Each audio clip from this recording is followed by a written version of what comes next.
আমরা ইসলামী আন্দোলনে যোগদান করলাম। তো এইটা খুব কাঁটাযুক্ত পথ।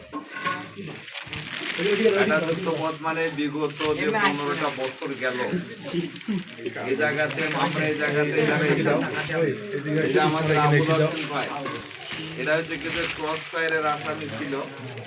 তো শেষে বিদেশে থেকে আবার এই পরিবর্তনের পরে আসতেছে আমাদের উপজেলা আমির সাহেব কারাগারে দিতে